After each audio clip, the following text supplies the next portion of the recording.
E aí, pessoal, tudo bem? Estamos ao vivo em mais um Seu Porto no Futuro.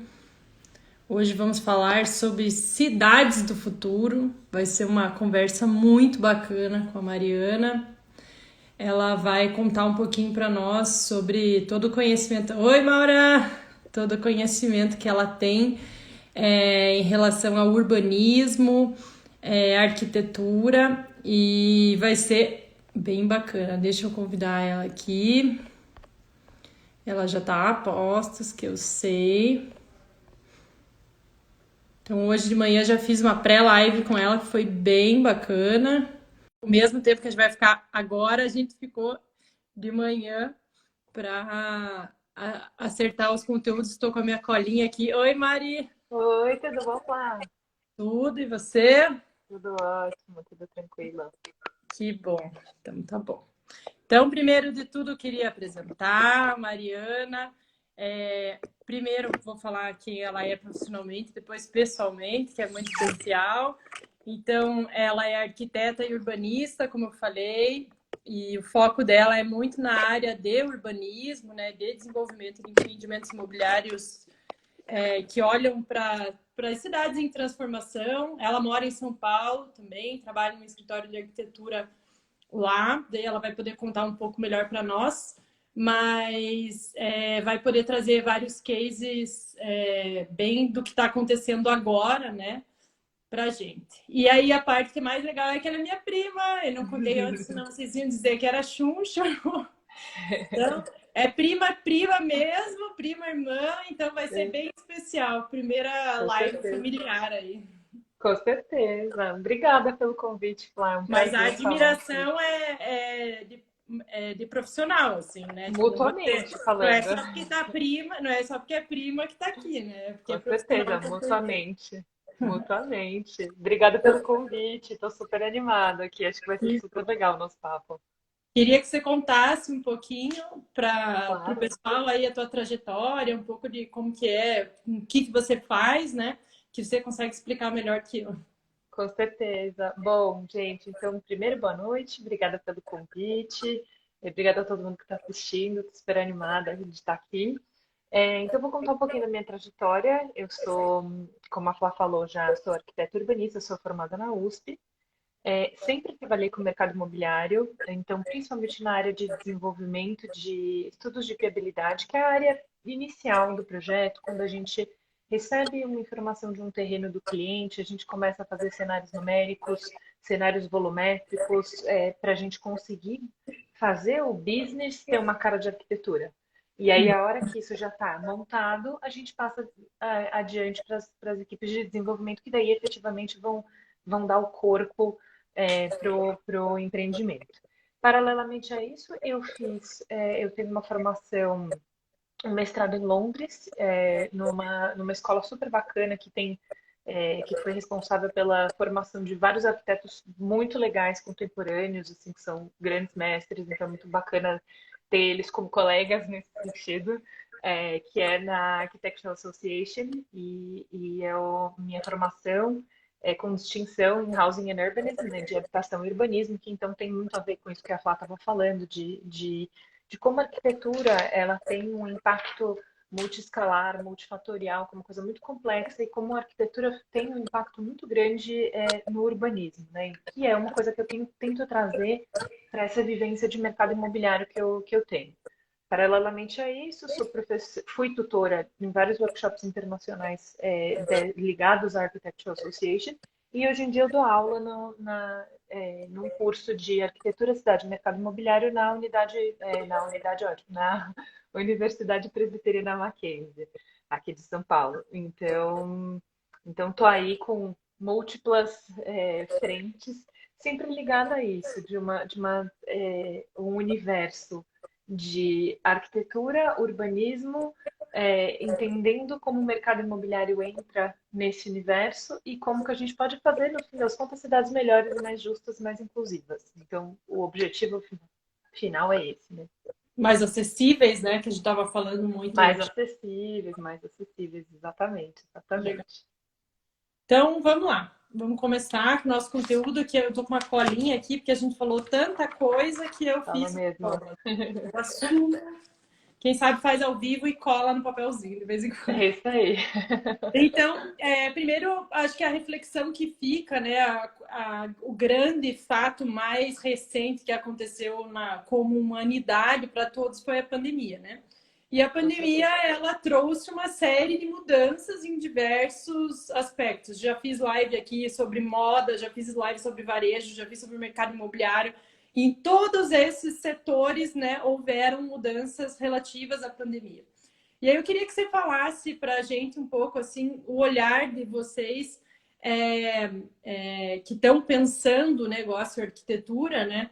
É, por exemplo, trabalho remoto, modelo híbrido, o que isso provoca nas cidades, nos grandes centros corporativos, como é Faria Lima, como é Berrini.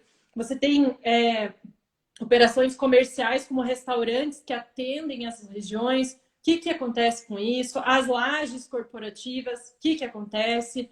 Ao mesmo tempo, qual que é o reflexo, né, dessa migração dessa população trabalhadora para os bairros? Não migração, né, a desmigração, digamos assim, Uhum.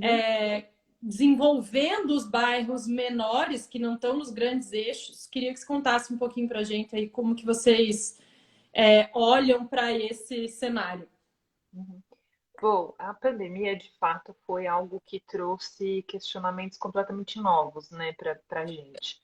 Então, digo mais da experiência aqui de trabalhar com o mercado imobiliário de São Paulo, que, enfim, que acho que dentro da experiência do Brasil é uma das vanguardas, entre aspas, em termos de legislação e de movimentação, né, de mercado, de tendências, né, de compreender Claro, tendências com do certeza. exterior para cá. E mais desafiadoras, né? Porque vocês têm Com problemas certeza. muito grandes, assim, Com né? certeza, com certeza. É uma mega cidade que tem problemas super complexos de mobilidade, de movimento pendular e tudo mais, isso que tem a ver com mobilidade no fim das contas. Então, existe realmente uma questão muito grande, por exemplo, a gente fazia muitas lajes corporativas, né? Ainda existe muito, e é um mercado muito monocêntrico, né? Como a gente estava conversando mais cedo, eu e a Flávia, as cidades brasileiras, em sua grandíssima maioria, são muito formadas, baseadas no modelo americano de cidade, onde o carro é o principal meio de transporte que leva e traz. Então, as distâncias começam a ficar muito grandes. Você tem um movimento meio que quase contrário das cidades compactas, que é algo que você vê mais nos modelos europeus. Então, por conta disso, então você tem lá essas coisas do carro tal muito grandes. Essa expansão vai se dando de uma tal forma que, mesmo assim, as cidades continuam sendo monocêntricas. Então, elas dependem muito de um centro econômico que concentra trabalho, que concentra opções de lazer, etc. Então, numa cidade como São Paulo, numa escala como São Paulo, é um problemão, no fim das contas, porque daí você tem esses movimentos pendulares muito grandes, você tem um uso mal equilibrado de infraestrutura. Então, foi lá, vamos dizer, metrô. O poder público foi lá, fez um investimento em metrô. Na prática, você vai ter uma das partes da linha completamente cheia e o outro lado vazio, em momentos diferentes. Então, é um investimento meia boca, no fim das contas, né? Porque você poderia aproveitar muito melhor isso. Então, tendo em vista esse cenário monocêntrico, a gente tinha uma oferta muito grande de lojas corporativas nos mesmos lugares. E aí, quando vem a pandemia, esses bairros ficaram completamente parados. Então, era um pouco assustador, eu confesso, quando começou a pandemia, você andava pelos bairros, lá eu trabalho na Vila Olímpia, num desses centros, né? Era assustador, porque você parecia uma cidade fantasma. Porque o que acontece? Aqueles pós, como é que fala? Ataque zumbi, né? Assim, Isso, tipo. pós-apocalíptico, total, total. Então, e era isso. Então, assim, é como você falou, tem todo um cosmos ligados a essa população que trabalha lá, como os restaurantes, como serviços, etc., que ficaram super impactados. Então, o que acontece? Agora que as empresas, no começo foi aquele susto, né?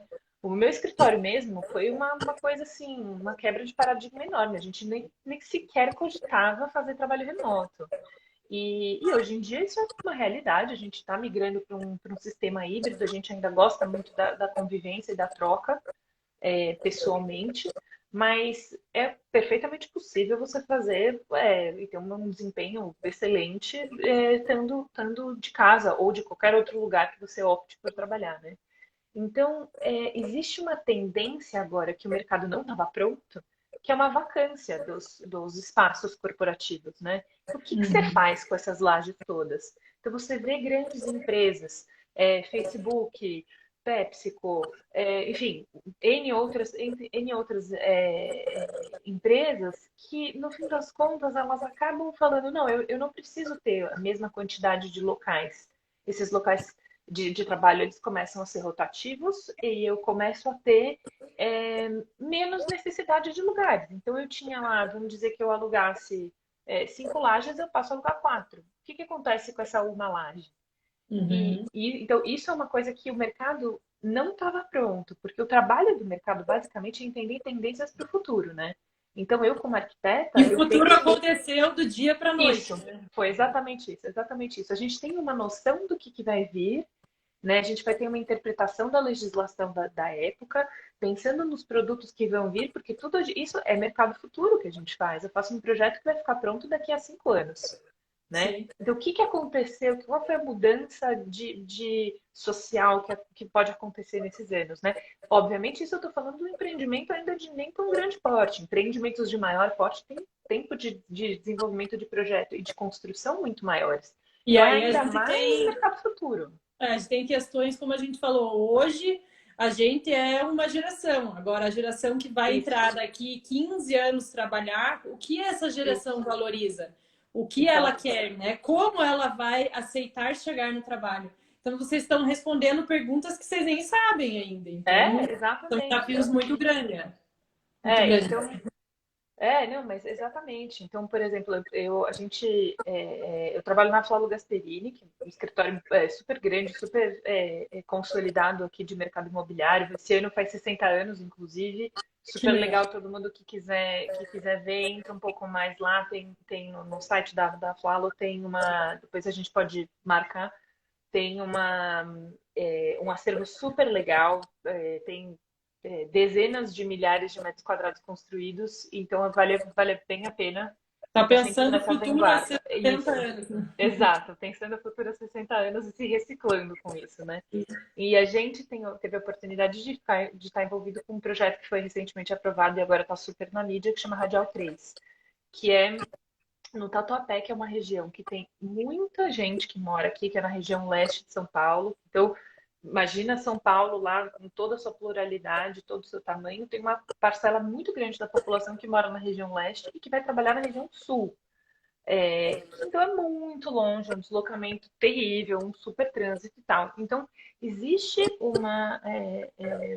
agora ligado à legislação, tal como eu estava falando antes, um incentivo a adensamento em regiões ao redor de estações de trem e de corredores de ônibus, que são transportes públicos de massa. Faz sentido, né? No fim das contas, você Sim. consegue levar as pessoas, trazer com muito mais facilidade. Então, E existe um usar essa incentivo. cidade de maneira mais inteligente. Não é todo mundo vai Exato. para lá, agora todo mundo vem para cá. Isso, exatamente, justamente como incentivo a caminhar para uma cidade muito mais policêntrica, né? Então, que tenha diversos centros e que você não precisa necessariamente se deslocar grandes Sim. pontos um para o outro, né? E aí, esse desafio de pensar o futuro foi justamente isso. A gente está fazendo um empreendimento que deve ter uns 150 mil metros construídos, é muito grande, e ele tem um programa absolutamente misto, com tudo que você pode imaginar. Então, assim, ele tem um teatro, que vai ser o maior teatro do Brasil, tem um centro de convenções para 6.500 pessoas, tem hotel, tem residencial, tem lajes corporativas, tem um centro gastronômico, tem salas de cinema. Então, ele é um empreendimento pensado para ser justamente um catalisador de mudança e que a gente, como arquiteto, se pegou. Esse projeto, a gente começou a mexer com ele em 2017, final de 2017. A gente está 5 em anos. 2022, faz 5 anos. a previsão agora era 2025, acho que agora já está 2027, mas imagina, a gente teve que pensar lá em 2017 em algo que vai ficar pronto dali a 10 anos. E a gente nem sabe direito como vai estar o mercado. Ninguém podia imaginar o que ia estar a pandemia, né? O É. que isso ia trazer. Mas Então, para no fim das vocês, nesse contas, aspecto, foi muito positivo, né? Porque as pessoas aprenderam que o quanto é bom não gastar talvez 2 ou 3 horas do seu com dia certeza. dirigindo, né? Então talvez esse movimento de investir perto de casa seja ainda mais fácil, né?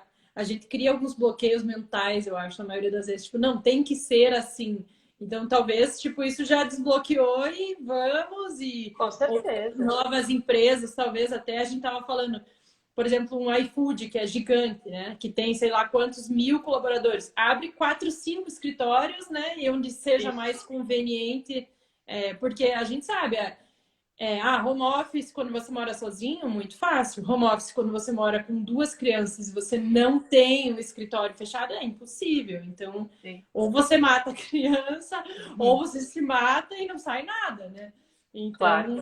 Então, muita gente depende da estrutura do escritório também, né? Que eu acho que é Entendi. algo que aí entra um pouco, né, no que vão virar essas lajes corporativas. Eu acho que um esquema de coisas tipo um coworking, por exemplo, podem ser modelos muito mais interessantes, porque você, muitas vezes, você quer fazer um home office, né? Você quer essa facilidade, essa qualidade de vida, que eu acho que isso do modelo híbrido é uma das coisas que a gente vê como super tendência, que é você ter essa coisa, os dois universos, né? Você tem a flexibilidade de ter domínio maior do seu tempo, da mesma forma como você tem a possibilidade de trocar com os seus pares e de ter experiências interessantes no trabalho que sempre enriquecem, no final de contas, o Colaborativo, sim. trabalho. E isso, de forma colaborativa. Mas aí esses espaços passam a ser transformados dentro da própria laje do escritório. Então, você não vê mais necessariamente aquele monte de mesas, uma seguida da outra, onde ficava todo mundo ali trabalhando e tal. Baias. Uhum. Isso, as baias, exato. Você tem outros tipos de espaço, tem espaços de reunião muito mais bacanas, tem reuniões individuais, lugares para fazer call específicos que são mais adaptados com acústica, que é algo que, né, a gente nem pensava antes. Então, agora que fica todo mundo junto no telefone, você precisa ter ali a conceituação. Então, são coisas que vão se refletindo no espaço, desde a escala interna até essa escala maior. Então, que Uhum. bom, eu posso, então, eu tenho um ambiente em que eu tenho 2 crianças em casa e tal, eu quero estar perto de casa, porque eu quero almoçar na minha casa e dar um beijo nos meus filhos no meio do dia, mas eu não tenho um escritório apropriado. Então, por que eu não vou lá no coworking, ou no café, ou no qualquer coisa do gênero, entende? Então, eu acho que existe também uma tendência de pluralizar a oferta de espaços colaborativos de trabalho. Então, que é algo que a gente Era uma acho coisa que também pode. um pouco ligada às pessoas, por exemplo, que da minha área, assim, né? De tipo, que trabalhava, um fotógrafo ou tipo um programador. Parecia que assim, um funcionário de empresa, a não ser que ele fosse sozinho naquela região, ele dificilmente ia num coworking, né? Então, hoje em dia já Com não se vê certeza. dessa forma, né? Não, o coworking, no fim das contas, te dá oportunidade, especialmente para empreendedores, de você trocar, de conhecer pessoas que podem ser complementares ao seu negócio, né? Uhum. Que isso é muito bacana. Então, você, de repente, é isso. Você tem uma agência de branding, você vai querer, sei lá, conversar com um fotógrafo, e aí o fotógrafo está lá, e aí você consegue fazer contatos e tal. Então, Conhece. eu acho que também tem uma coisa bacana, assim, que pode ir um pouco nessa, em resposta a essa possível vacância que vai ter nos corporativos. E a gente já vê agora no mercado um pé atrás dos clientes que eles falam, mas espera aí, agora a laje corporativa não está mais tão bacana. Vamos pensar em outros modelos. Talvez eu faça um empreendimento ainda mais misto. Ou o que vem junto com laje corporativa? O que eu posso Mas, fazer como e ao produto? mesmo tempo, as operações de lazer, não sei a tua opinião técnica, a gente não falou muito sobre isso, mas elas parecem que se fortaleceram, né, durante esse Com período por certeza, pandemia. Parece que a gente ficou carente do cinema, a gente ficou carente do restaurante, do com shopping. Agora a gente certeza. pensa assim, nossa, acho que eu não sabia que eu sentia falta disso, né? Como se fosse Não, nessa. sem dúvida. Não, você Então, vê aqui em São Paulo, se você sai para ir num restaurante, assim, filas e filas de espera, assim, que é isso que você falou, a gente ficou tão carente desse contato, desses espaços que são de troca, né? Então, ao passo que a gente tem, depois da pandemia, uma possível vacância dos imóveis corporativos, os espaços de convivência públicos e privados ficam muito mais valorizados. Então, você começa a pensar em como isso funciona em múltiplas escalas. Então, como a gente estava conversando antes, eu tenho estúdios, que isso é uma coisa, né, enfim, que está super ligada também à legislação aqui de São Paulo, à existência de tantos estúdios assim na cidade, mas essa coisa assim, o morar perto do trabalho em 25 metros quadrados. Você dorme em 25 metros quadrados, né? O viver é uma coisa muito plural. Então, em termos de produto, o que você inclui com esses 25 metros quadrados? Você vai ter toda uma infra de lazer e tudo que tem que estar próxima do teu, ou no próprio empreendimento, ou próxima do seu empreendimento, né? Porque daí você começa a viver a sua vida se expande daquela soleira, daquela divisão entre o espaço seu interno doméstico e o teu espaço coletivo, né? Então, eu acho que isso também tem um impacto muito grande na forma como a gente enxerga esses espaços colaborativos, né? Sim. Então, como que a gente transforma lugares que podiam ser até mesmo as próprias lojas corporativas, né? Por que você não pode buscar outros modelos onde você tem uma coisa de muito mais convívio social, né? Eu acho que isso é algo que a gente realmente sentiu muita falta. E acho que é bem latente isso agora. E o que que esses bairros, né, que são os bairros originalmente residenciais, e a gente chama, hoje se fala muito nas cidades de 15 minutos, então que as pessoas durante a pandemia aprenderam a viver com as suas necessidades básicas a 15 minutos de casa. Então eu quero a minha instituição financeira a 15 minutos de casa, eu quero a minha farmácia, a minha padaria, o meu mercadinho, né? Até eles falam assim: ah, você nunca mais vai num supermercado? Não, você vai uma vez por mês fazer compra de coisas mais caras e que talvez sejam mais baratas nesse tipo de local. Mas a comprinha semanal, né, a gente gostou de fazer no mercadinho pequeno. Então, como que isso ativou os bairros também? O que vocês sentiram alguma coisa em relação a isso ou não? Sim, sim, sim. Eu acho que assim, essa discussão das cidades compactas, elas são já, é uma discussão que já vem vindo há muitos anos, então isso principalmente na Europa se discute muito. Eu no meu mestrado foi sobre mobilidade, foi sobre cidades policêntricas, exatamente sobre isso que a gente está conversando. Então existe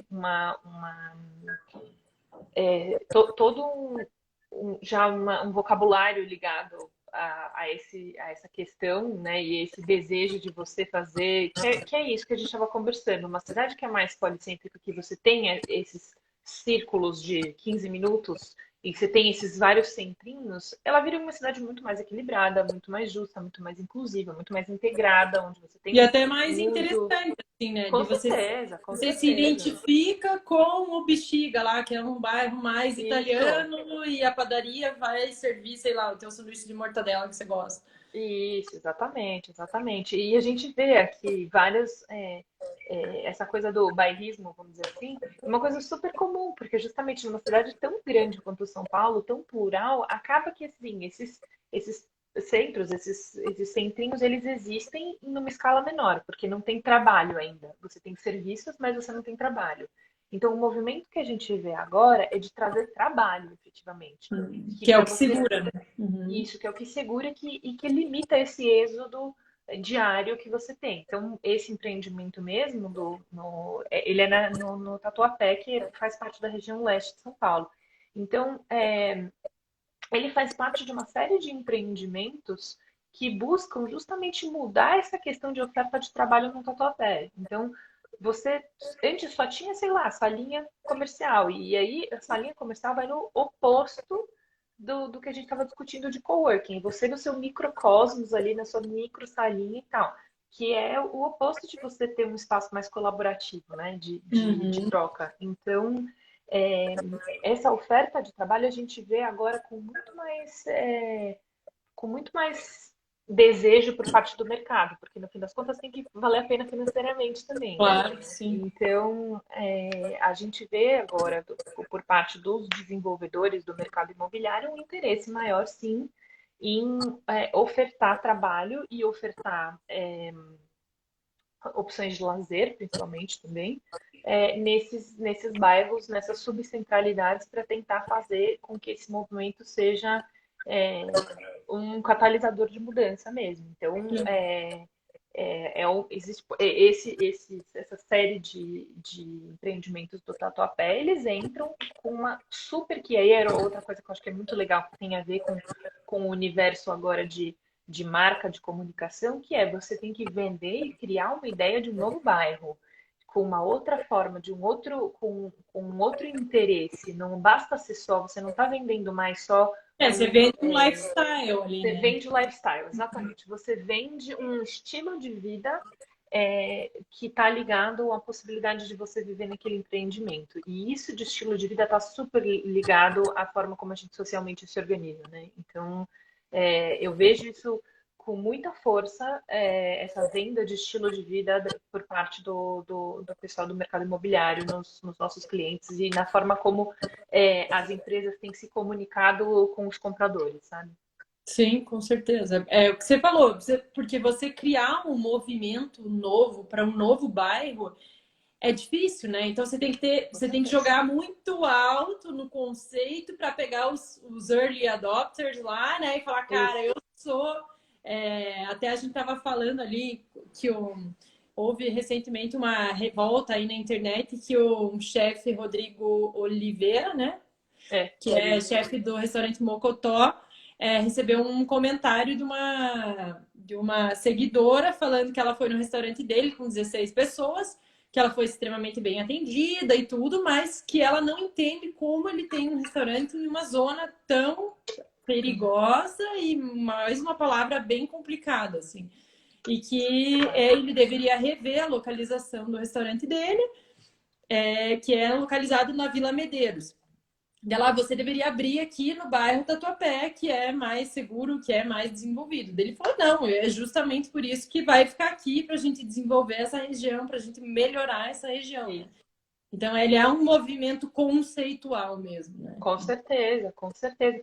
E aí as coisas ficam ainda mais interessantes e mais complexas, porque é um movimento conceitual que tem a ver com o mercado imobiliário, né, com essa venda desse desejo, e que também tem que ter parte do poder público envolvido a estimular que isso aconteça, né? Então, nada se faz sem a legislação permitir. Ou mesmo estimular, né? Então, aqui em São Paulo, a gente tem uma série de mecanismos ligados à legislação que são de estímulo. Então, tem, por exemplo, nessas zonas de eixo, que são essas zonas para adensar próximas a transportes de massa, você tem, além de você permitir um potencial de construção maior, né, você pode fazer mais vezes a área do seu terreno, você também tem uma questão de, por exemplo, se você faz um empreendimento de uso misto, você tem ainda mais 20% de área que você pode colocar no seu empreendimento. Uhum. Mas é para usos não residenciais. Você tem a questão da fachada ativa. O que é o conceito de fachada ativa? É você trazer vida para a rua, que aí entra em toda uma discussão que a gente estava conversando de vários pensadores de urbanismo que falam que você traz, quando você traz olhos na rua, você traz segurança, você traz é, uma sensação de pertencimento ao local, que tem muito mais cuidado e que isso tem a ver, de novo, com o lifestyle, no fim das contas, né? Então, tudo isso Quando você colocava uma grade lá, isso traz mais isso. insegurança do que segurança. Exato, exato. É uma venda fajuta de segurança, né? Você fala assim, nossa, eu tô super seguro, mas aí quando você começa a fazer essa repetição, e a gente conversa muito em urbanismo sobre repetição, sobre variação, sobre hierarquia. Então, quando você tem uma repetição dos elementos sem variabilidade nenhuma, por exemplo, muros, você traz um lugar onde não tem ninguém olhando na rua. Então por que eu vou andar naquela rua? Aquela rua vai me trazer insegurança, né? Sim. Ao passo que daí você vai pensar nessas cidades de 15 minutos, né? Nessas subcentralidades, elas são muito mais equilibradas em oferta de serviços. E aí são restaurantes, são lojas, são mercados, são coisas que atendem aquele bairro que podem ter múltiplas escalas. Então, eles têm uma escala mais local, eles podem ter uma escala regional, e aí, em certos casos, você ainda tem uma escala metropolitana, de região, enfim.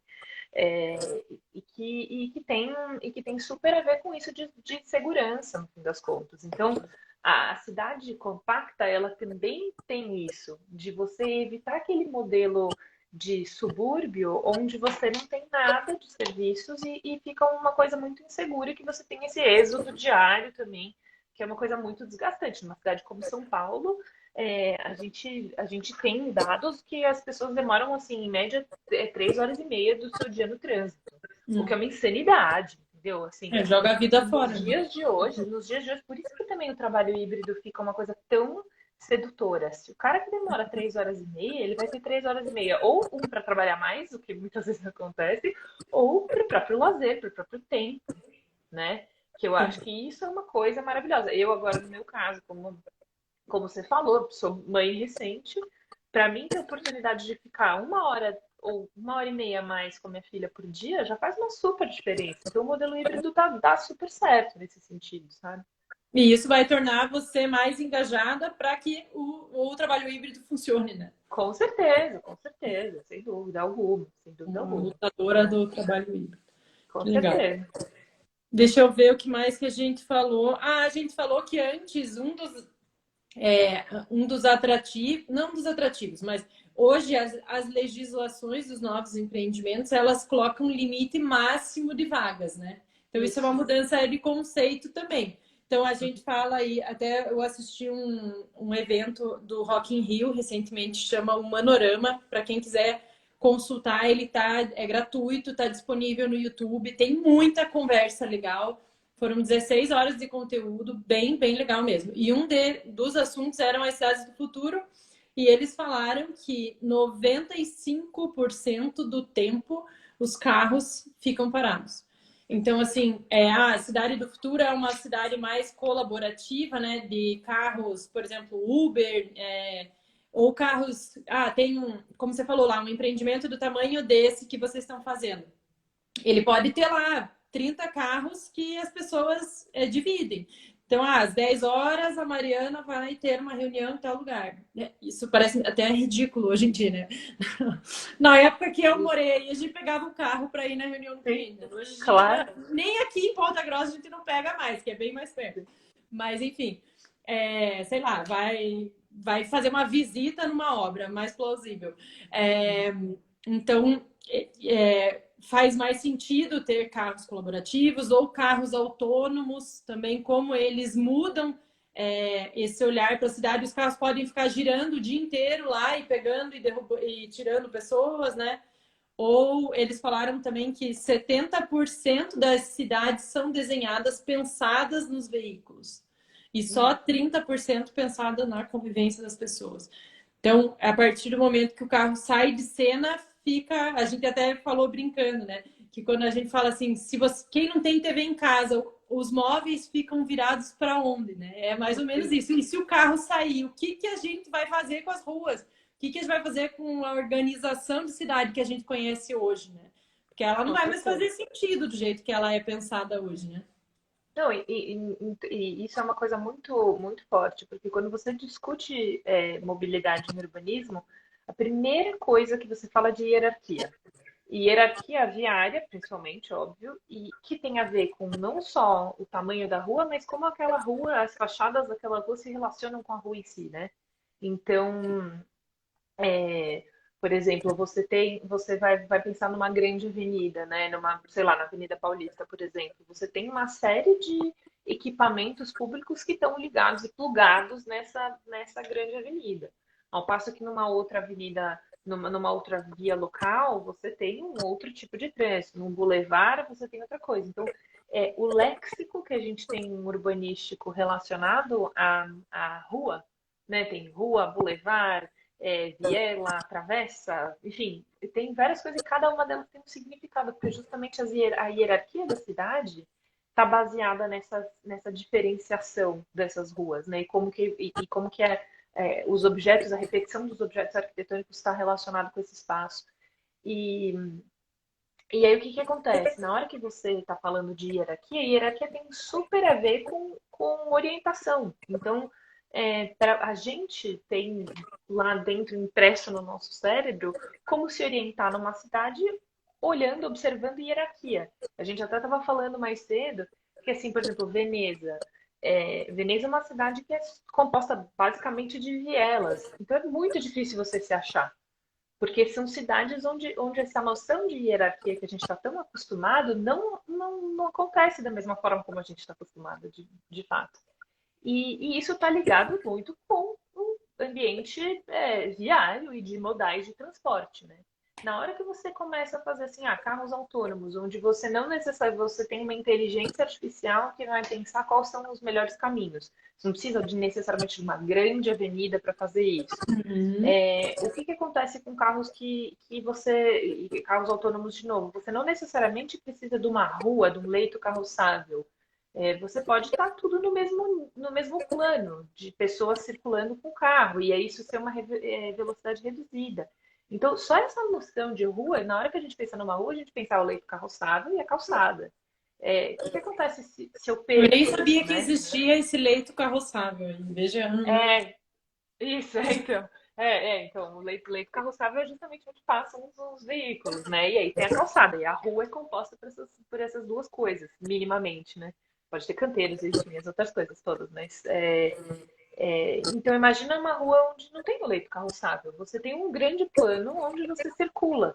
Então isso é uma quebra de paradigma tão grande que é isso, a gente vai precisar, na hora que essas transformações efetivamente vierem,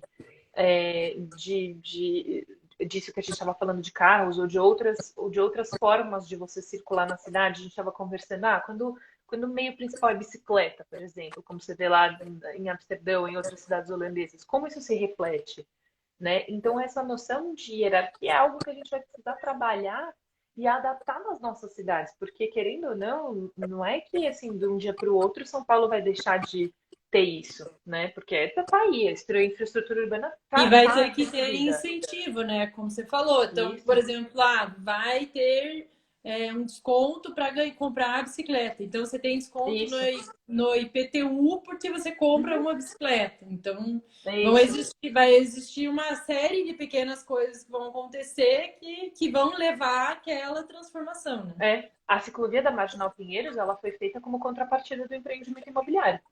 Sim. Então, que isso foi uma coisa, uma das questões da prefeitura. Ela falou, não, tá bom, tudo bem, mas aí você vai fazer um empreendimento que tem um polo gerador de tráfego, vai ter um impacto urbanístico gigante, então você tem que fazer algumas obras de infraestrutura para isso. Então tem uma série de mecanismos. Em São Paulo tem algumas regiões que tem uma terminologia que chama operações urbanas. Então, é uma legislação diferente da legislação do zoneamento normal, onde tem um estudo de impacto de vizinhança a respeito de um adensamento, então é uma área maior, não é só ao redor de transportes públicos, uma área maior.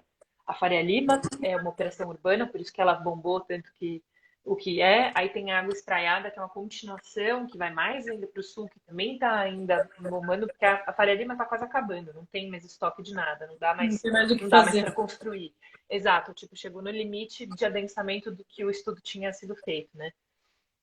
Até por isso que a Então, gente tem que criar novos conceitos e novos isso, bairros, né? Também isso, já se esgotou exatamente. aqui o que tem, não é que somos Exato. bonzinhos, também vamos olhar para o Tatuapé agora, Com porque certeza, com certeza. É claro, lógico, lógico. Esgotou, Faria Lima. Não, e assim, o último leilão de CEPAX, que é a moeda, né, que usa você diferente. Como é que funciona, basicamente? Quando você vai comprar potencial construtivo a mais, você paga para a prefeitura, paga em dinheiro o que chama de outorga onerosa, que é para você conseguir construir a mais. Nessas operações urbanas, a única coisa que muda é a moeda. A moeda passa a chamar CEPAC.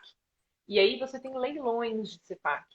E aí no último leilão, cada CEPAC custava coisa do tipo 19 mil metros, 19 mil reais cada um. Então, você imagina que cada metro quadrado custa só para você pagar para a prefeitura 19 mil reais. Então, fora imagina que você vai um ter que empreendimento construir. de 100 mil metros quadrados, entendeu? Tipo, 50 mil metros quadrados. É um negócio que multiplica, é um dinheiro absurdo, assim, absurdo. Então, Enfim, né, mas voltando lá do papo inicial da operação urbana, é que existe uma série daí, nessas operações urbanas, existe uma série de movimentos em prol de mobilidade que estão ligados a isso. Tipo, a própria Ponte Estaiada, por exemplo, ela é um objeto refletido da operação urbana Água Espraiada. Então, isso com a arrecadação dos empreendimentos, justamente desses CEPACs, a prefeitura foi lá e construiu. Então, é um mecanismo também de você fazer esses investimentos e não de Desenvolvimento da cidade. contrapartidas. Isso, exatamente. Obviamente, aonde que estão essas operações urbanas? Nos lugares onde faz sentido, Claro. né, onde fazia sentido para o mercado ainda, e estão muito ligadas a essa subcentralidade, essa centralidade única, vamos dizer assim, que São Paulo tem. Tanto que você não tem uma operação urbana região leste. Você tem que ir pelo zoneamento, que também daí isso está ligado muito mais Isso talvez daqui uns 20 anos ou uns 15 anos isso aconteça. com certeza, exatamente, com certeza. Mas está tendo que Por ter aí. alguém lá dar os primeiros passos às cegas, né? Fazer um É, evento de grande porte também para chamar atenção para isso. Né? sim. Tanto que você vai ver desse empreendimento que a gente está falando do Radial 3, ele tá sendo visto como absolutamente vanguardista, porque não tem nada daquele tamanho na região leste e não tem nada. Realmente pensado como se fosse um catalisador dessa transformação. Vamos lá, Tatuapé é um bairro super rico de São Paulo, não é que eu estou falando de uma periferia aqui, enfim, né? Estou falando de um bairro que tem um poder aquisitivo muito grande, mas que ele tem esse déficit de trabalho absurdo, né? De oferta de trabalho absurdo. Então ele vem meio nessa onda É de só o que falta. aproveitar. Na verdade, todo o resto já Basicamente. tem. E opções de lazer, que então, quando a gente estava discutindo lá, era assim, bom, se eu quero ir num musical, eu tenho que ir nos teatros que estão lá na Zona Sul e que eu demoro 2 horas para ir. Por que eu não posso ter um musical, não posso ter o Rei Leão aqui no Tatuapé? Uhum. Posso. Por isso esse desejo. Porque, se eu quero, sei lá, vou fazer um evento, quero que a gente estava falando, por exemplo, um congresso. Em São Paulo você tem lugares que são os expos, né, que são centros de exposição, que tem uma escala maior, mas centros de convenção são poucos, onde você tem, né, mais exposição de aula, tal, são poucos. Mas a maioria deles, de novo, na região sul. E aí, quando a gente estava pensando nessa demanda, esse empreendimento fica a 20 minutos de metrô e de carro do aeroporto de Guarulhos, que é o aeroporto internacional de São Paulo. Então, o centro de convenções deixa de ter só uma escala local ou uma escala da cidade, ele ganha uma escala latino-americana, porque eu posso fazer um congresso de medicina nesse lugar, ao invés de fazer, sei lá, em Buenos Aires, entendeu? Então, porque eu vou ter toda uma infraestrutura. E aí, junto com isso, eu tenho hotel, aí eu tenho a opção de lazer, etc. Então, realmente tem espaço pra caramba numa cidade grande como São Paulo e mesmo em outras que estão em transformação, né? Que era outra coisa que a gente falou, de um êxodo de grandes cidades para cidades de médio porte, como que essas cidades vão evoluir ao longo do tempo, aprendendo a partir dos modelos das coisas que deram certo e deram errado, dos modelos das cidades Sim. maiores, né? Então, acho que isso é uma coisa que é super, super bacana dessa nova compreensão de cidades mais compactas, né? Que legal. Eu até anotei aqui que a compactação é igual à acessibilidade, né? E a Isso, com acessibilidade, certeza. ela diz respeito à autoestima das pessoas que vivem ali, né? E etc. e tudo mais. Na dignidade, tipo, Sim. imagina gente, de verdade, passar 3 horas no trânsito, pô, isso é muito complicado, entendeu? Eu sou super privilegiada porque eu consegui organizar a minha vida num raio de 7 quilômetros da minha casa. Então, Sim. minha mãe sempre brinca comigo e fala assim: você não sabe o que é morar em São Paulo? E de fato, eu não sei, né? Então, a vida inteira não soube, eu consegui fazer esses movimentos e tal, mas nem todo mundo consegue, afinal de contas, né? Claro. Temos aí agora já me perdi a quantidade de milhões de habitantes que São Paulo tem, a região metropolitana, mais de 20 milhões. Então, quantos milhões estão ali nessa coisa É desse mais que movimento muito pendular? país, né? Na Com verdade, esse é a certeza, grande com dificuldade. certeza, com Legal. certeza. E aí queria que a gente falasse, então, já que a gente está falando de mobilidade, né? O case de Medellín, muita gente que conhece, que sabe um pouco mais sobre urbanismo, sabe que ele é um case de sucesso. Medellín é uma cidade na Colômbia, em que houve uma grande transformação na cidade a partir de um projeto de urbanismo, né? Que levou equipamentos públicos, né? Que chama equipamentos Públicos sociais, públicos para locais assim mais diferentes e que trouxe diminuição de violência, né? de E criminalidade. várias. E aí queria que você contasse um pouco mais aí sobre esse projeto que é um case mundial, né? Não que você, Sim. acho que vocês não trabalharam nenhum projeto, mas como uma Não, não, referência. não. Aham, não, como referência no meu mestrado era uma coisa nossa que a gente viu assim milhões de vezes, porque Medellín, né, na Colômbia, todo mundo que brincando que assistiu Narcos, sabe que tinha um problema seríssimo ali de violência, de tráfico de drogas, etc. Tal. E Medellín é uma cidade das mais perigosas na América Latina. E eu e a Flávia fomos lá, inclusive juntas. E e ela parece uma panela, assim. Então, ela tem o centro tá para baixo e você tem uma cadeia montanhosa toda que envolve a cidade. Então, a gente tem um modelo de periferia muito parecido com o modelo que a gente vê no Rio, por exemplo, que é de comunidades e favelas ocupando esses morros, né? Então, onde a acessibilidade fica super complexo, né? É um negócio que você trazer transporte público é dificílimo. Então, o que que foi esse caso de Medellín? Existiu uma compreensão de que você, para combater essas questões sociais muito sérias, você precisa trabalhar prioritariamente inclusão. Ao contrário de exclusão de uma política higienista, de você fingir que isso não existe, é o contrário. Você traz acessibilidade, você traz transporte e você traz equipamentos urbanos que consigam ter uma relação com a comunidade muito mais, que traga frutos muito mais positivos do que você voltar as costas para ela. Então, o que, que consiste isso? Então, eu tenho uma série tem uma linha principal de metrô que fica na base dessa panela, né, lá no fundo do vale, e você tem uma série de teleféricos que vão ligando nessas favelas.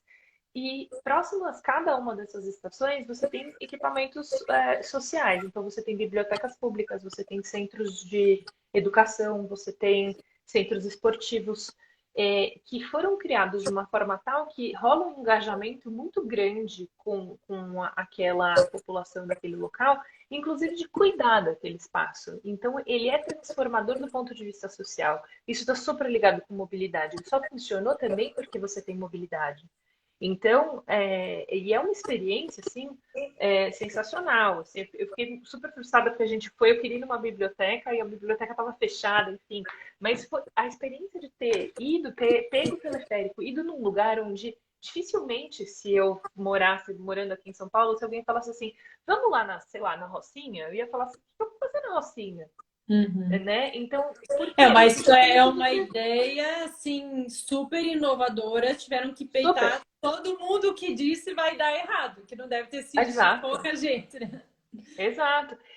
Assim, intervenção em favela é uma das coisas mais complexas do universo urbanístico, porque existe toda uma, né, a gente não pode romantizar o que acontece na favela, né, que é óbvio, tem condições precaríssimas urbanas, de habitação, é, questões sociais seríssimas e tal. Mas, ao mesmo tempo, por uma questão quase de sobrevivência, existe toda uma dinâmica incremental, que é você começa com a sua casa, daí você prospera um pouco, daí você abre aquele cômodo que ficava para a rua, para fora, daí você faz o seu negócio, daí você começa a ganhar um pouco mais, aí você faz o próximo andar, aí você começa a alugar o andar de baixo para uma outra pessoa. Então, existe uma incrementalidade do modo de vida de quem está lá, que está muito ligado, obviamente, à sobrevivência dessas pessoas, que dificilmente é replicado quando você vai trazer uma moradia que, em teoria, é mais digna.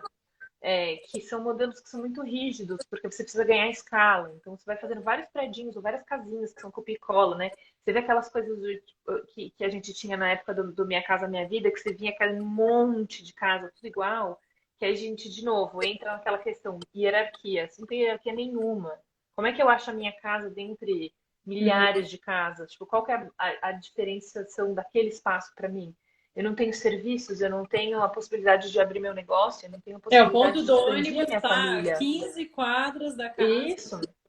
Não, e não combina com o estilo de vida mesmo, né? Então, assim, são famílias que não necessariamente estão num núcleo fechado, né? Elas podem ter uma questão de agregação muito maior, né? E é uma flexibilidade social maior nesse sentido. Então, tendo em vista tudo isso, o caso de Medellín é muito bacana porque ele pensa assim, bom, eu não vou necessariamente trabalhar a habitação, eu vou trabalhar a inclusão por parte de mobilidade e de acessibilidade à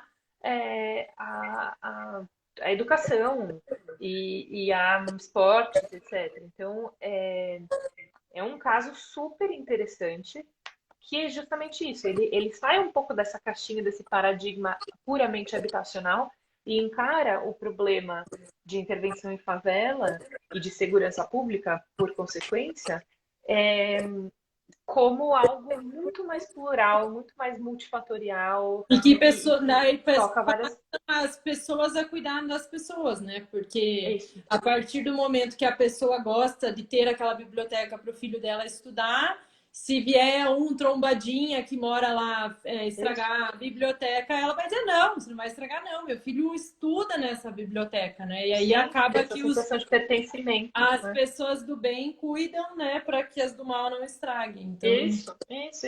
Que é uma coisa ilusória, né? A gente fica pensando assim, nossa, tem muita gente que fica falando, meu Deus, a favela. Tal. Gente, tipo, 99% das pessoas são de boa índole, elas só não têm oportunidade de morar em sim. outro lugar, porque o modelo que a gente tem de desenvolvimento de cidade é um modelo excludente com quem não tem posse. A gente vende localização, localização é uma mercadoria. Então, num processo de expansão da cidade, quem não tem poder aquisitivo vai morar longe, ponto acabou, vai E morar o em que periferia. acaba sendo até uma piada às vezes, né? Porque se você vê aqueles lugares no Rio, assim, que tem as vistas mais lindas do mundo, Isso. são tipo em cima da laje da casa do Zé, não Uhum, sei o uhum. quê, que tá É, lá na Rocinha ou onde quer que isso, seja. isso. Então E o Rio é acaba. super peculiar, né, nesse sentido, urbanisticamente falando, porque tem a geografia fez com que a periferia fosse verticalizada, né, e não Privilegiada, horizontalizada. né, em relação, É, exato, exato. privilegiada, assim, quero dizer, do ponto de vista visual, né? Claro. Uhum, uhum. Mas isso que você É, falou é muito interessante, porque a inclusão, eu acho que ela é a ferramenta, ela é remédio para tudo, né? Porque a pessoa que se sente excluída, falta autoestima, e daí ela não isso. consegue se desenvolver, né? Então, até eu estava vendo recentemente uma um material da Natura. Eles estavam falando assim, uma revolução começa por você, às vezes, sei lá, Tá? passa um creme. Quem passa um creme, quem cuida de si, cuida do outro. Então, a gente vê muito conteúdo sobre inclusão, diversidade nas empresas. E não adianta você ter diversidade se você não tem inclusão, né? Então, esse Com case certeza. Medellín aí, ele fala muito sobre isso, né? Sobre você ter levado lá na porta daquelas pessoas aquela solução de dizer, ó, a cidade, você faz parte dessa cidade, Com né? Essa certeza. cidade existe É, para você também, né? com certeza. E você consegue chegar em outros pontos da cidade. Você não tem que ficar se lascando, perdendo um tempo absurdo e tal. Você não, é isso, você não está excluído, você faz parte dessa metrópole. E isso é assim Você é importante, absolutamente né? Aí transformador. a É, pessoa olhou para ele e deu um sorriso, tipo isso, assim. claro. Não, e olha a quantidade de porta que abre para essas pessoas que geralmente iam ficar lá de uma forma, talvez, sem oportunidade nenhuma de estar envolvidas em outros tipos de trabalho, porque ia estar muito longe, porque não ia ter nem sequer a possibilidade, visionar a possibilidade de ocupar um espaço diferente daquele que ela ocupa hoje em dia, sabe? E Sim. isso tudo com uma possibilidade de você se ir e vir. né? E é Isso legal também que gosto muito. nesse caso especificamente ele exclui a questão do carro, né? Porque tudo bem, aí era um Exato. problema de relevo, né? Mas você não tem o carro como tudo, ele tem tipo um trenzinho, né? Não sei como é que chama aquilo, É tipo um um VLT, teleférico assim. mesmo. É Não, um mas teleférico. É um teleférico. mas embaixo, aquele linha que liga assim, é o metrô? Ah, não, é um metrô, é um metrô. Metrô? É um metrô. Uhum. É um metrô a céu aberto, né? Só. A gente está acostumado a pensar em metrô subterrâneo, mas ele é um metrô Hum, para cima, né? Porque a diferença entre metrô e trem, basicamente, eles estão. Você parece ser o mesmo modal, né? Mas tem uma questão de velocidade. O metrô, ele tem uma aceleração maior e uma frenagem mais rápida, então você consegue aproximar mais as estações.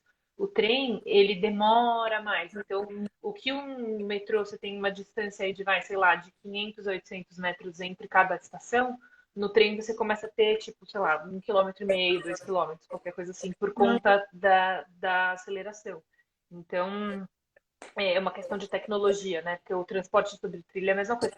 E o VLT, que é o transporte leve sobre trilhos, ele tem uma escala menor, um porte menor, justamente uma velocidade reduzida, que daí começa a ir em vielinhas, em ruas de menor porte, né? Você não precisa de uma infra tão pesada para fazer aquilo. Então, como modais, eles são super complementares, né? E se a gente vai começar a pensar em inclusão e em mobilidade, você precisa necessariamente dessa pluralidade de modais que vão agir numa escala tanto local quanto numa escala regional, né? Então você tem que entender que uma estação de trem ou de metrô, ela liga o ponto A com B, mas ela pode ser muito mais se você tiver todo um microcosmos de serviço ligado a uma outra. Ela vai deixar de ser ligar A com B, né? E um ponto que eu até vi numa dessas palestras, que eles falaram assim, que existe o transporte ativo, né? Eu não sabia que existia essa categoria, que é você andar a pé e a bicicleta. Então, como você linkar? Então, o cara sai de casa de bicicleta, vai até o metrô, daí ali ele pega. Então, ele encurta uma distância, mas daí eu não sei o que ele faz com a bicicleta, deixa lá ou ele consegue carregar no metrô? Depende, depende. Em São Paulo tem alguns vagões específicos que dá para você transportar sua bicicleta, mas a maioria das estações tem bicicletário, então você pode largar sua bicicleta lá e tem compartilhamento de bicicleta aqui, né? Sim, Então que é as bicicletas eu acho que é do Itaú ainda, porque às vezes muda, né? o banco. É, Oi? O banco. É isso, banco. Eu tava me lembrando do nome, que fala do sponsor, né? De quem tá Ah, pagando a coisa. Daí. patrocinador. Uhum. Patrocinador, obrigada, obrigada. Isso vai mudando, né, às vezes.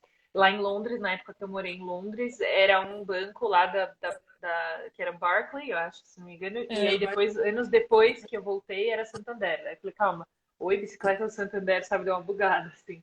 Mas é uma coisa que é muito bacana também, né? Que você vê que ele passa a ser muito acessível para dezenas de usuários. Então, por exemplo, você vê muita gente de iFood, por exemplo, aqui em São Paulo.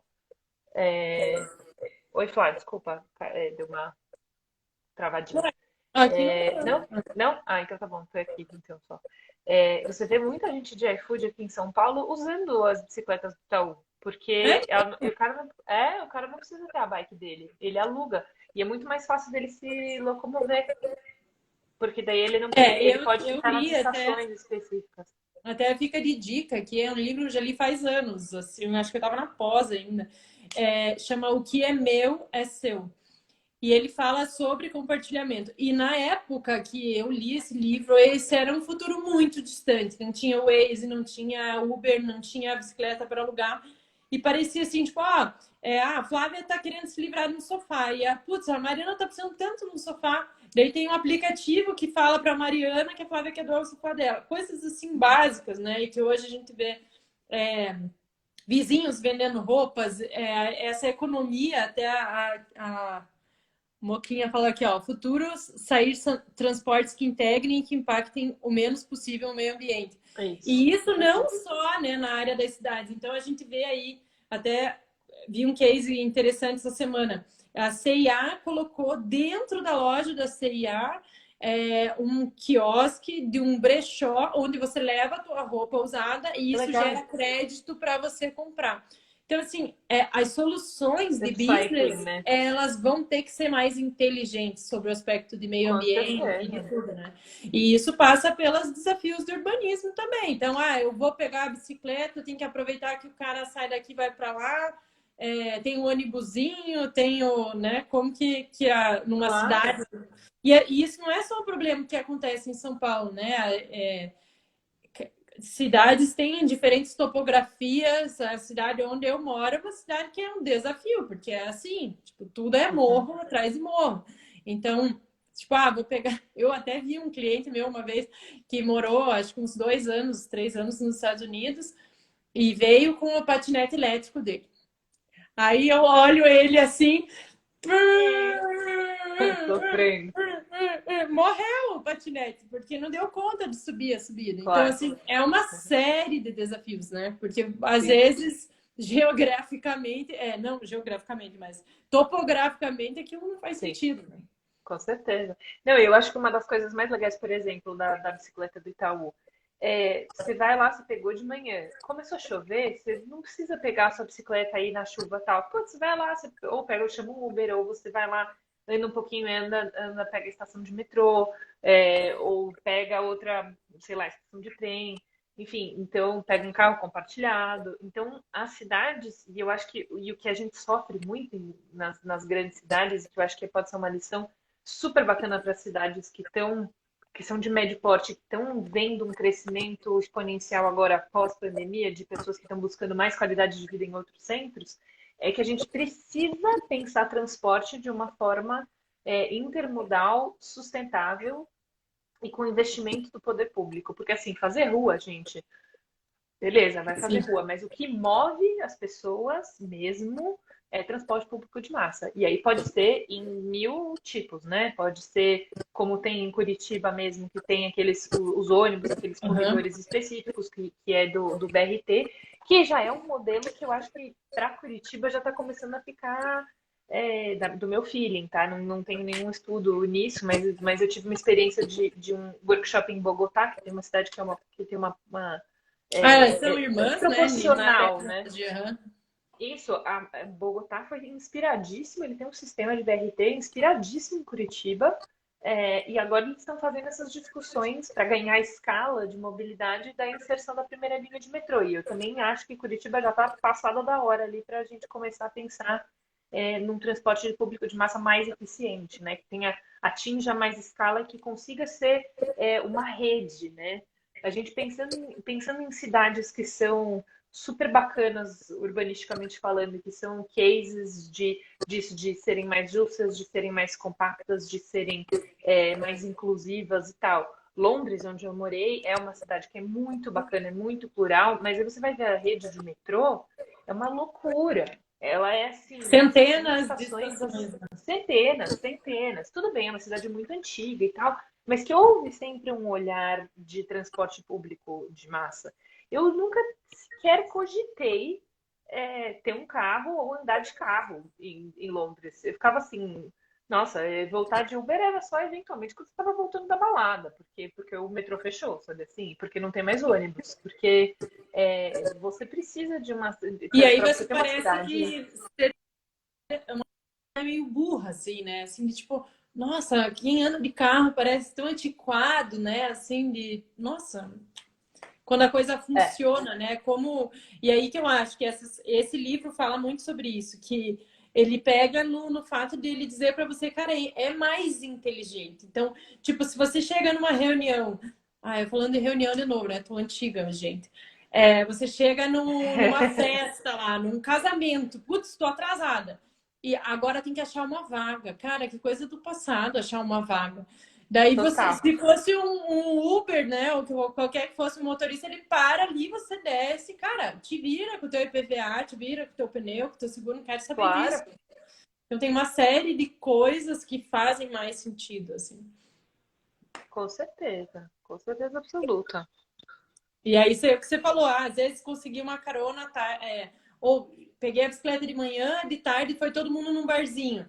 Pegou, Isso, foi direto pro barzinho, do barzinho foi para não sei aonde, né? E de repente tá lá a bicicleta que ficou presa no escritório, nada a ver também, né? sim, sim, sim. Eu mesma, sou super usuária de bicicleta, vou para o trabalho de bicicleta em geral, e eu tenho minha própria bicicleta, e várias vezes eu já tive que deixar ela dormindo lá no escritório, porque os planos mudaram, e aí eu fui usar outro modal qualquer e tal. E assim, voltar do bar de bicicleta não recomendo, já fiz, não recomendo. Não recomendo, Dá uma não é bom. girada e fica mais louca aí.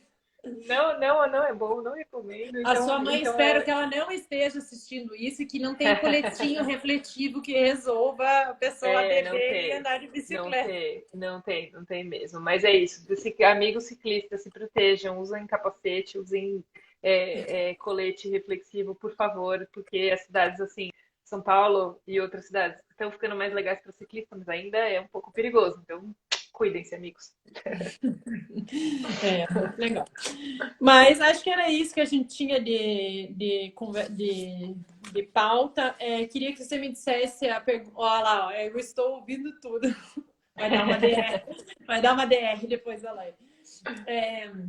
Qual como você acha que a arquitetura e o urbanismo, né? Tipo, a arquitetura, não sei se o olhar é esse, mas ela numa escala menor, né, do que o urbanismo, como elas podem melhorar o mundo, assim, em diversos aspectos, tanto social quanto ambiente e tudo mais. Como você acha que essa transformação é possível? Eu acho que a arquitetura, e aí é uma coisa legal que você tocou nisso de escalas, a arquitetura ela é urbanismo. E isso é uma das coisas que a gente às vezes mais tem dificuldade de entender. A arquitetura é urbanismo. Cada elemento arquitetônico que eu coloco numa cidade, ele faz parte de uma coleção, de um agregado de elementos que, com repetição e com variabilidade, vão classificar e vão gerar esses espaços que são inclusivos ou não, né? Ou exclusivos. Então, as cidades são o pano de fundo para todas as relações humanas acontecerem.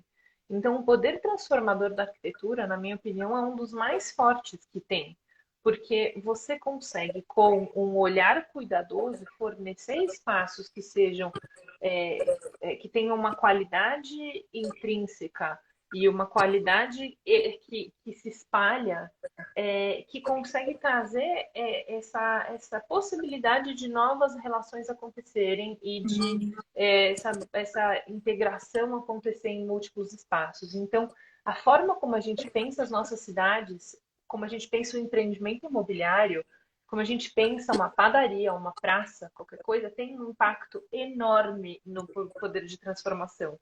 Porque é através desse amontoamento, vamos dizer assim, de objetos arquitetônicos que a gente traz essa transformação. Não é necessariamente com um, mas a hora que esse um se torna tendência e todos ele começa a ser replicado, isso traz uma transformação absurda. Então, eu acho que a arquitetura vista como urbanismo é uma das visões mais importantes que para quem mexe com isso tem que ter. E eu acho que ela tem um poder transformador sem precedentes em certos aspectos, porque é isso, você deixa a possibilidade de novas relações acontecerem e relações que refletem absolutamente as relações sociais. Então, sociologia é uma coisa que está ligada com a arquitetura, que é uma coisa que a gente às vezes não pensa, né? Então, só contando uma rápida anedota disso, de como tem um impacto, né? A questão social. A noção de corredor, de intimidade que a gente tem, é algo que não era visto até o século XIX. Quando você vai ver, assim, analisar palácios, por exemplo, você não vê corredor em palácio. É um quarto ligado no outro, que é ligado no outro, que é ligado no outro, porque você não tinha essa noção de privacidade. Um corredor, ele é como se fosse um metrô, vamos dizer assim, que ele liga um ponto A com B. Então você perde uma hierarquia de espaços, você começa a ficar num mundo muito mais é, de privacidade. Esse conceito de privacidade não existia antes. Que De interessante, você não ter. sabia. Sim, sim, isso está super ligado com uma questão social. Então, lá no século XIX, quando começou a se valorizar a privacidade, é que a gente começou isso, de ter cada um ter seu quarto, das casas terem corredor. de terem espaços de serviçais separados de espaços dos senhores. Uhum. Então, isso é uma coisa que está absolutamente refletida na arquitetura. Então, aí a gente vê isso hoje como a forma como a gente oferta moradia, como a gente oferta trabalho, como a gente oferta lazer. Então, todas essas coisas, elas estão prontas e elas são necessárias para trazer uma mudança de impacto positivo para se criar ambientes mais inclusivos e mais justos, né? Então, Sim.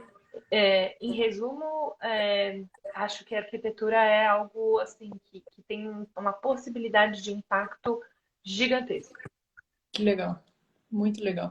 Ó, Carlos Fontes Neto falou aqui, ó, ou seja, a promoção dos modos suaves de locomoção integrados com sistemas de transporte públicos com boa qualidade. É isso aí, né? Isso, é isso aí, é isso aí. Intermodalidade, é isso, é isso. Você trabalhar macromobilidade com micromobilidade, para você ter um impacto que a gente fala muito. Urbanismo, ele é multiescalar, multifatorial. Então, você precisa justamente trazer essa multiplicidade desse vocabulário todo urbano, de transportes, etc., para você fazer esses impactos serem o mais positivos possível. Né? Sim. E você falou do ponto de vista sociológico, e eu me lembrei que a gente fez uma live aqui com a Milena, que ela é pesquisadora de comportamento humano.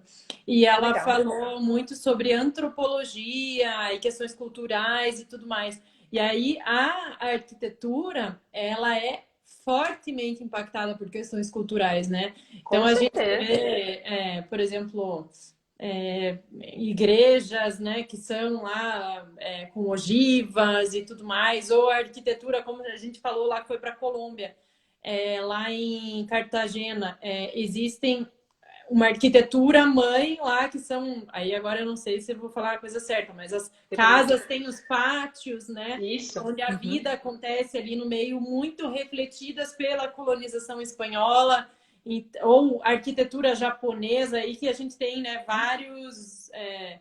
vários tipos de referências Com certeza. diferentes, né? Não, sem dúvida. E isso é uma das coisas, acho que, mais fascinantes, no fim das contas, que a gente tem muita possibilidade de beber de muitas fontes que tem coisas culturais completamente diferentes que podem trazer uma nova visão de realidade aqui. Então, por exemplo, essa coisa de buscar habitação compacta está muito ligada a uma experiência asiática, onde você está comprimindo cada vez mais, porque você tem cidades hiperdensas. Quando você tem um modelo, por exemplo, quando você vai pensar, por exemplo, em apartamentos, um apartamento típico, você vai lá, tem a suíte master, tem os outros quartos que são menorzinhos, pode ter uma passagem de serviço que não entra, não passa pela sala, e só o fato de você existir uma suíte master, você tem uma figura hierárquica que controla a família, né? O Uhum. maior quarto é quem controla a família. Mas Sim. vamos dizer que eu sou um jovem, eu me mudei para São Paulo, ou para Curitiba, ou para qualquer outra cidade, eu vou estudar e eu quero dividir meu apartamento, fazer uma república, quero dividir com algumas pessoas. Como que Se eu ferrou, vai divido ter que isso? pagar mais que o amigo. Vai ter que pagar mais comigo. Então, como que eu faço essas outros tipos de habitação que refletem outras formas de morar que são diferentes daquela forma hierárquica? E aí você tem outros exemplos no mundo que estão ligados àquela cultura daquele lugar para trazer. Então, eu me lembro direitinho, deu no meu procurando apartamento em Londres. Eu entrei, o meu apartamento era assim, eu não entrava na sala, eu entrava num corredor. E a minha sala ficava no final do corredor. Era uma coisa estranhíssima para mim. Só que, ao mesmo tempo, os quartos eram todos do mesmo tamanho e eu dividi o apartamento com uma menina mexicana e a gente pagava a mesma coisa e tudo bem. Então, cada uma tinha seu universo ali e a gente tinha um local social que a gente podia conviver. Então, e isso, enfim, e tem super a ver, sim, com cultura, como você estava falando, e da forma como as pessoas enxergam a vida, assim. Você vai ver as cidades latino-americanas, onde a gente tem uma cultura ainda muito de ter pessoas que servem, né, que trabalham servindo dentro da casa, dentro do ambiente doméstico, a gente tem possibilidade de ter uns espaços que são maiores e que têm uma relação espacial diferente de outras culturas onde você não tem esse tipo de pessoa na sua vida. Então, então você não tem 1000 suítes numa casa, você tem um banheiro que você divide com as outras pessoas e tá tudo bem, sabe? Sim. Isso tudo tem Não, a e ver, de tudo, fato, né? muito, né? Então, por exemplo, famílias, novas famílias. Então, hoje a gente vê família com dois pais, uma mãe, todo mundo É mora isso? junto. Recentemente soube de um casal, o casal tem, sei lá, 60 anos, se divorciou, mas não tá afim de ir para dois apartamentos pequenos. Eles continuam morando no mesmo apartamento, mas não se falam. Então, talvez para eles precisaria de duas salas e dois quartos, né? Claro. Uhum, uhum. Então, você começa a ter um número, porque antes, por preconceito, existia a família, a margarina perfeita, né? E hoje em dia, graças a Deus, esse olhar Sim, tá mais inclusivo, né? E mais claro, claro. diverso e tudo. E isso pede novas soluções. Como você falou, tem o quarto maior, tá? Mas se eu tenho três pessoas que são casadas, não sei se tecnicamente pode casar legalmente, mas que são Hum, um trisal, vamos dizer. É, hum. quem dorme com quem? É cama para três? Eu nem sei, na verdade, né? É Claro, um não sei quarto também. para todos ou vai trocando, tipo, cada noite Sim, dorme, ou cada um dorme num quarto, né? Não sei também. sim, sim, sim, sim. Eu acho E nem deve que é ter isso. regra, cada um faz do jeito que quiser, né? Com certeza, com certeza. Esses Mas dias aí que até um tá. amigo meu falou que ele falou: eu sou casado, e o marido dele mora em outra casa. Eles têm duas casas e eles se encontram, tipo, pra sair. Eles vão jantar. Eu hoje, você quer dormir aqui em casa? Eu quero. E eles são casados no cartório. Tipo, o marido mora Exato, no... exato. Não, e aí é que tá. E aí essas tendências todas de mercado de comportamento têm que ser entendidas pelo mercado imobiliário para dar essa oferta, né? No fim das contas, trabalhar com cidade e com arquitetura, né, nessa escala urbanística, ela tem muito a ver com a boa vontade de muita gente. Então, você tem que entender as tendências sociais, você tem que ter um poder público que traz regras que permitam que aquela variabilidade aconteça, e você precisa ter um mercado que interprete as regras e que interprete as regras da prefeitura, interprete esse movimento social e sociológico que está acontecendo para ofertar efetivamente alguma coisa diferente e vender esse lifestyle e comunicar de uma forma diferente. Então, é super complexo no fim das contas, né? Mas que tem um poder transformador gigantesco se feito de uma maneira inclusiva, né?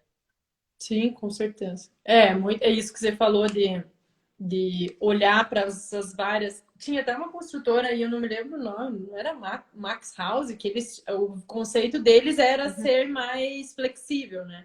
Isso, o apartamento é super flexível, os Max Houses, é isso mesmo. Ele se vende como você tem um core, né, um pedaço duro que são as suas questões Os hidráulicas, banheiros. né, exato, que tem todas as instalações hidráulicas, mas o restante você pode botar a sua sala do tamanho que você quiser, seu quarto do tamanho que você quiser. Você tem uma possibilidade muito grande de flexibilidade. Isso tem a ver com metodologia construtiva, por exemplo, entendeu? Então, resvala nessa questão técnica, assim, uma coisa de lifestyle de produto reflete em como que o cara tem que fazer a estrutura do apartamento, entendeu? Não adianta você fazer um negócio cheio de viga, tem que ser uma laje plana, porque senão você vai ficar com aquela viguinha aparecendo num lugar onde não faz Ridículo. sentido, Uhum. sabe? Então, eu acho que uma das coisas mais bacanas, assim, que mais me encanta, dá pra ver, né, que eu gosto muito de arquitetura e urbanismo mesmo, mas uma Que das bom. coisas que mais me encanta, que bom, né, ainda bem, mas uma das coisas que mais me encanta nesse sentido justamente é isso, a complexidade o quão generalista, no fim das contas, você precisa ser, né, como alguém que trabalha com isso. Você tem que ter uma visão múltipla, né? Disciplinar, né? Dentro da questão exato, interdisciplinar. Você tem que pensar desde o que aquele teu prédio faz na cidade até como a solução técnica tem a ver com o lifestyle que você vendeu daquele lugar onde você fez, sabe? Então, E sem é, preconceitos também, né? Porque às vezes você conhece um caso e se agarra naquilo, mas até tem claro. uma das lives que a gente fez que era sobre o mercado imobiliário. Ele falou que foram fazer um lançamento e ele falou que ele foi e mostrou a planta para a mãe dele. E a mãe dele, acho que na época que ele mostrou, deveria ter aí, sei lá, perto de uns 50 e poucos. E ele mostrou a planta para a mãe dele e a mãe dele falou: não, a cozinha está muito pequena, pode aumentar a cozinha. E ela sempre foi uma pessoa que gostou de cozinhar e sempre cozinhou, né, para a família. E aí, quando eles foram com essa cozinha para o mercado, não funcionou. Porque era pré-pandemia, ninguém comia em casa. Cara, cozinha gigante, o que eu vou fazer com essa cozinha gigante, né? Eu quero uma cozinha desse tamanho, que se eu precisar cozinhar um arroz a cada um ano, tudo bem. Mas, então, eu penso que nesse momento pós-pandêmico, muito provavelmente, a parte de interior, não de interior, mas de tipologia dos empreendimentos, ela se transformou, né? Talvez era uma coisa que estava consolidada há muito tempo e de repente, né, mudou. É, com certeza. Não, com certeza, com certeza. Mesmo isso dos estúdios, né? Você começa, os primeiros estúdios que foram feitos em São Paulo era assim, ah, vou só fazer estúdio.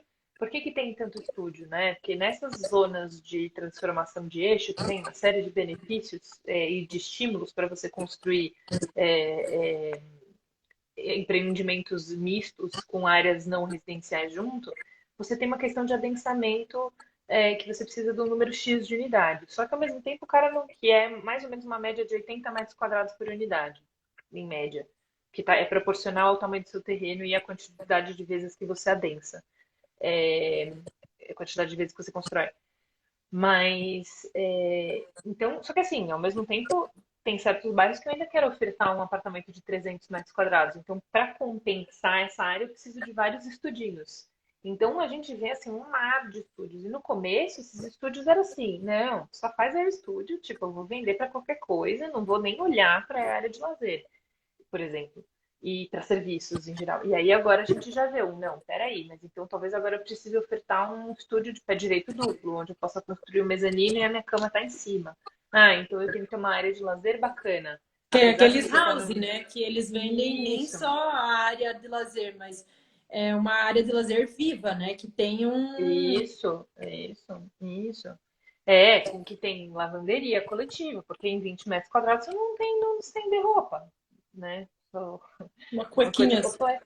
Exato, exato. Então, assim, é uma lavanderia coletiva, precisa ter bicicletário, precisa ter uma área social bacana. Então, essa visão já só agora, de curto prazo, já mudou, porque é isso, a pandemia pegou todo mundo assim, de antepé, pensando, meu Deus, e agora? Como é que é? Então a gente no mercado ficou com uma insegurança muito grande no começo, assim, de nossa, como é que vai ser a resposta dessas pessoas?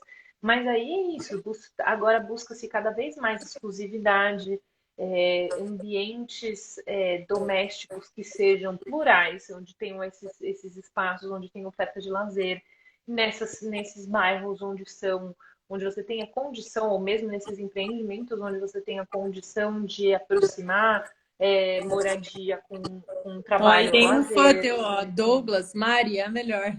É. Beijo, Doug. É, mas enfim, então Sabe que eu tem vi, que essas. até achei interessante, eu vi uma colega minha colocou que um empreendimento na Serra Gaúcha com vinhedos dentro. Então, tipo, as Aí, ó. pessoas investindo na segunda residência, que eles chamam, né? Segunda Uhum. casa, não sei como é que é. E que são as mais de lazer e trazendo essa experiência do vinho. Daí o cara tem uma cave lá, ele tem Que os vinhedos demais. que ele pode tratar, que ele pode fazer, tarará. Uhum. Com certeza. E isso a gente viu muito aqui na pandemia, principalmente não só em São Paulo, mas em muitos lugares. Mas em São Paulo, cidades que têm condomínios fechados que são a segunda residência, por exemplo, em Ibiúna, lá onde. Em Ibiúna, por exemplo, num dos condomínios da região, era uma coisa assim: tem, por exemplo, sei lá, 500 casas. Geralmente a ocupação durante a semana era de, sei lá, 50, 100 casas. Na pandemia passou a ser 400. E aí, olha que interessante o movimento que aconteceu. As pessoas que tinham negócios em São Paulo começaram a ter negócios lá. Então, por exemplo, o cara do Haskell falava, agora eu posso entregar qualquer coisa. Ah, a moça da confeitaria Dama. Não, eu também tenho uma entrega. E agora, todos os sábados, tem uma feira de produtos que você consegue achar em São Paulo, que são super premium e não sei o que e tal, para ofertar todo final de semana agora nesse momento pós-pandêmico, né, que a gente está vivendo. Então, que também é um movimento Tudo você super... tem que estar o tempo inteiro olhando para tudo, né? A gente É, sempre fala aqui que o futuro começa hoje, então com certeza. é Com um. certeza, e é um desafio enorme, né? Ainda mais a gente que trabalha com isso, minimamente a gente está pensando no futuro daqui a 5 anos, mínimo, mínimo. Às vezes é muito mais do que isso. Então, e o mercado imobiliário é isso. Você precisa tentar ficar inventando umas bolas de cristal aí para ver qual vai ser a tendência e tal. Então, por exemplo, nesse empreendimento mesmo do Radial que eu estava falando, ele tem acho que 13 salas de cinema, né, se não me engano. Como é que está a relação do cinema pós-pandemia? As pessoas estão indo ao cinema, elas já, agora com tantos streamings, com tanta possibilidade, como é que ficam essas salas? Como é que fica a vacância durante a semana? Então, por isso, puxa, então pensou-se que o cinema junto do centro de convenções pode ser uma coisa alternativa. Então, você pode usar o centro de convenções como uma parte onde você vai ter todas as pessoas ali, né, para uma, enfim, para a parte de social, vamos dizer assim, e você pode usar as salas de cinema como a área de transmissão de palestras, etc, por exemplo, entendeu? Sim. Então, em Ou até horários que hoje, você... que está crescendo super, super, que a gente viu muita palestra lá no SX, e-games, né? Que eles chamam em inglês. Isso, Eu não sei em português como é que é o nome certo, mas campeonatos de jogo de videogame, né? Então, sim, às vezes você pode usar a sala de cinema para isso. Tá lá o com jogador certeza. um sentado ali, o jogador 2 sentado ali, os dois jogando na telona do cinema, né? Não, Hoje e é uma coisa absurda, né? A quantidade de gente que vê isso é uma loucura, assim, tá né? crescendo muito. E na Eu, verdade o eu sou meio videogame. velhinha, eu não tenho tanta intimidade com isso, mas é Não, mas eu tenho zero impressionante. também. Eu, na verdade, a minha relação com videogame era assistir meu irmão jogar. Sim, Mas o que eles falam lá é que a indústria que mais cresce de entretenimento é de jogos eletrônicos, né? sim, sim, sim. Uhum, Daí a gente tem uhum. metaverso, né? Daí a gente tem que viver experiências do metaverso. Então, enfim, tem muita coisa para viajar Tem, aqui. tem. É muito, muito legal.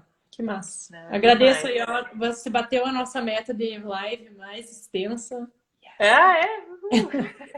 Bom, também juntou duas que falam, né? Agora nós vamos ter que ficar falando mais 4 minutos para dar 1 hora e meia, tá? E vocês Tá vão ter que bom, ficar aí, pessoal. não Nossa, tem muito legal. problema. Não Não, tem mas que problema legal, foi nenhum. muito, muito bacana. A gente sempre conversou, né, familiarmente sobre esses assuntos de cidade. Com E certeza. é legal como isso é um reflexo realmente muito plural, como você falou, de comportamento, de business, de Tudo. arquitetura, de beleza, né? E também não adianta ser super funcional e ser feio, né? Não ser Claro, inspiracional, né? lógico, Então, lógico. Não, e é isso, isso vem de junto com o lifestyle, né? Essa questão estética é uma coisa muito louca, porque você vê, putz, há 10 anos atrás, 15 anos atrás, você via assim, São Paulo cheio de prédio neoclássico, porque neoclássico era o bonito na época. uhum, E assim, hoje em dia você fala assim, socorro, por que que isso foi moda uma época? Porque era chique, sei lá, sabe? E uhum. hoje em dia você vê, assim, tem construtoras, inclusive, que são super especialistas em fazer um produto arquitetônico mega exclusivo e que ele ganha um valor agregado enorme, sabe? Simplesmente porque ele tem uma arquitetura que é mais, sei lá, interessante, mais convidativa, mais com elementos mais interessantes, mais contemporâneos, né? E aí, de novo, é aquilo que você falou de beber de várias culturas e você começa a olhar, então, quais são os sistemas construtivos, né? A gente ainda vê muito pouco aquelas obras mais malucas, tipo Zaha Hadid, assim, ainda até vê pouco aqui, né? Diferente do que você vê na Europa, que você vê nos Emirados Árabes e tudo mais, que você tem uma tecnologia construtiva que é compatível com esse tipo de projeto, né? Mas é uma Mentira. tendência, então, é uma tendência que a gente vê crescendo cada vez mais. Então, por exemplo, na época que eu me formei, a gente tinha aula de AutoCAD. Hoje em dia, AutoCAD, assim, é socorro, lágrimas de sangue quando você tem que fazer um projeto em AutoCAD. Então, as pessoas já Da idade fazem com da uma pedra, né? tecnologia. É total. Aí você já faz com outra tecnologia de projeto, com a tecnologia de BIM, enfim, que é super legal, com outros programas que fazem isso de arquitetura paramétrica, de pensar é, usar a tecnologia a favor de Da você e do seu economia, processo né? criativo. Isso. Então, é muito legal porque essas questões estéticas também evoluem muito rápido, né? Então, e elas estão totalmente ligadas com todas essas questões que a gente falou, né? O que é bonito agora não necessariamente vai ser bonito daqui a 10 anos, mas você precisa pensar agora o que vai ser bonito daqui a 10 anos. Né? E é uma, não quero dizer que é uma coisa ingrata, não é essa palavra. Já faz tempo que estou tentando pensar na palavra que eu ia usar, mas assim, você põe um conceito que nasceu em 1950 e aquele prédio vai durar 100 anos. E daí, É de repente, isso. a geração A, B, a C, a Z, a Y, a W, né? Todas É, viveram ali, cada uma valorizava uma coisa. Então, é um sim. desafio muito grande, né? Eu quero dizer que é ingrato nesse aspecto, né? Claro. Porque tipo, você tem que pensar uma coisa que vai ficar lá imóvel, né? Por muitas Uhum. décadas lá que seja, e o negócio, e daí você tem que projetar para o que é agora, mas pensar Sim. coisas que são, né?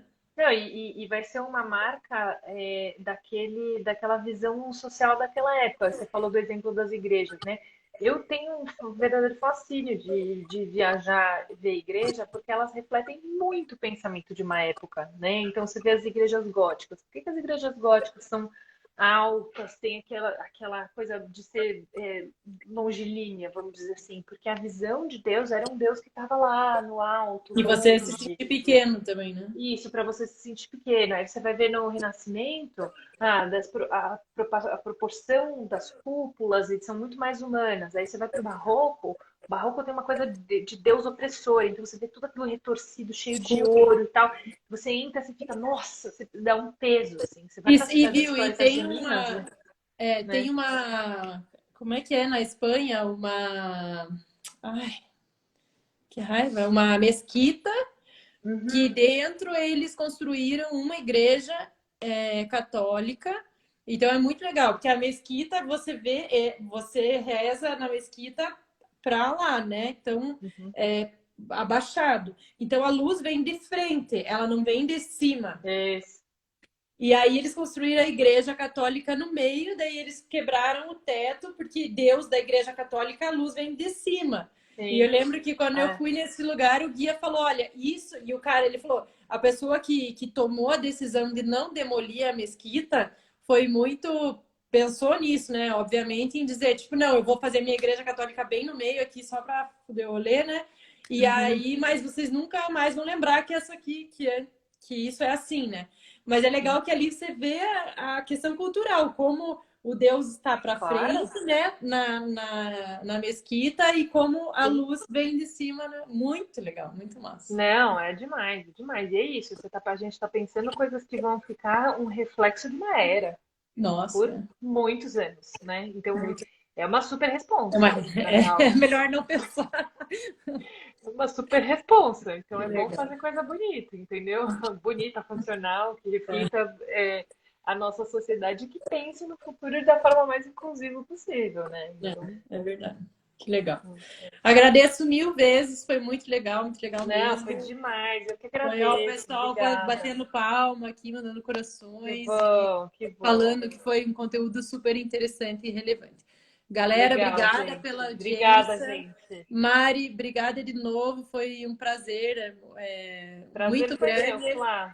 Foi muito legal. Maravilhoso. Tá bom? Adorei. Muito bom, Até muito bom. mais, pessoal. Tchau, Obrigada. Até tchau. mais, gente. Obrigada.